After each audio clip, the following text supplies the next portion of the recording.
দেশ জুড়ে বইছে নির্বাচনী হাওয়া। প্রচার প্রচারণা আর গণসংযোগে ব্যস্ত প্রার্থীরা। চলছে প্রতিশ্রুতি আর প্রত্যাশার বিনিময়। তবে রাজধানী ঢাকার রাজনীতির চিত্র কিছুটা ভিন্ন। এখানে নির্বাচনী প্রচারণার চাইতে প্রাধান্য পাচ্ছে রাজনৈতিক দলগুলোর পাল্টাপাল্টি বক্তব্য আর কর্মসূচি। গণভোট প্রশ্নে ঢাকার রাজনীতির মাঠকে উত্তপ্ত করে তুলেছে রাজনৈতিক দলগুলো। একদল চাইছে নির্বাচনের দিন হোক বহুল আকাঙ্ক্ষিত গণভোট, কোনো দল চাইছে নির্বাচনের দিন নয়, গণভোট হতে হবে তার আগেই। এ নিয়ে অন্তর্বর্তী সরকার অবলম্বন করেছে মধ্যম পন্থা। গণভোট সহ জুলাই সনদ বাস্তবায়ন প্রশ্নে 7 দিনের মধ্যে সিদ্ধান্ত নিতে রাজনৈতিক দলগুলোকে আহ্বান জানিয়েছে সরকার। যদি এর মধ্যে রাজনৈতিক দলগুলোর পক্ষ থেকে কোনো সিদ্ধান্ত না আসে, তবে সরকারই গণভোট প্রশ্নের সিদ্ধান্ত জানিয়ে দেবে, আর তা মেনে নিতে হবে রাজনৈতিক দলগুলোকে। যদিও রাজনৈতিক দলগুলোর মধ্যে এখন পর্যন্ত দেখা যাচ্ছে না কোনো ঐক্যের আভাস। আরএফএল এসডব্লিউআর পাইপই মাপে যা বলে তাই দেয়। RFL SWR pipe and fittings. গণভোট ইস্যুতে সবচেয়ে সরব জামায়াত ইসলামী। নির্বাচনের আগে ডিসেম্বরে গণভোট দেখতে চায় তারা। এই ইস্যুটি নিয়ে দফায় দফায় মিছিল, মিটিং, বিক্ষোভও করছে দলটি। এ বিষয়ে আলোচনা করতে বিএনপিকে আহ্বানও জানিয়েছে জামায়াত ইসলামী। সেই সাথে সরকারকে দিয়ে রেখেছে কড়া হুঁশিয়ারি।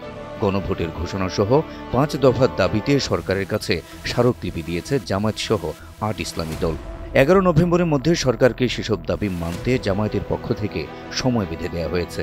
হুঁশিয়ারি দিয়ে দলটি বলছে, নির্ধারিত সময়ের মধ্যে দাবিগুলো মানা না হলে 11 নভেম্বর ঢাকার চিত্র ভিন্ন হবে। সেদিনের জনসভা থেকে দেওয়া হবে কঠোর কর্মসূচির ঘোষণা। তবে জামায়াতের এই হুমকি ধামকিকে ভালো চোখে দেখছে না বিএনপি। ইস্যুটি নিয়ে জামায়াত বাড়াবাড়ি করছে এমন মন্তব্য করছেন কেউ কেউ।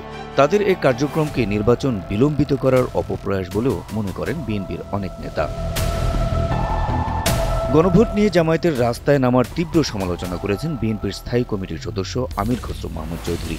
তিনি বলেন, গণভোট সংবিধানে নেই, তাই কথায় কথায় রাস্তায় নামবেন না। আমির খসরু বলেন, কথায় কথায় আপনি দাবি নিয়ে রাস্তায় যাবেন, সেটা হবে না। আপনাদের দাবি নিয়ে মাঠে যাবেন। এর বিপরীতে যদি দেশের সর্বোচ্চ রাজনৈতিক দল কর্মসূচি দেয়, তাহলে কি সংঘর্ষ বাঁধবে না? একদিকে 11 নভেম্বর ঢাকার চিত্র ভিন্ন করে দেওয়ার হুঁশিয়ারি জামায়াতে ইসলামীর, অন্যদিকে সর্বোচ্চ রাজনৈতিক দল হিসেবে বিএনপির পাল্টা মাঠে নামার ইঙ্গিত আমির খসরু মাহমুদ চৌধুরী। এ অবস্থায় নির্বাচনের আগে আবারও কি উত্তপ্ত হতে যাচ্ছে রাজপথ? আবারও কি সংঘাতের দিকে ধাবিত হচ্ছে ঢাকার রাজনীতি? এমন প্রশ্ন সাধারণ মানুষের। Habib Rasel, NTV online.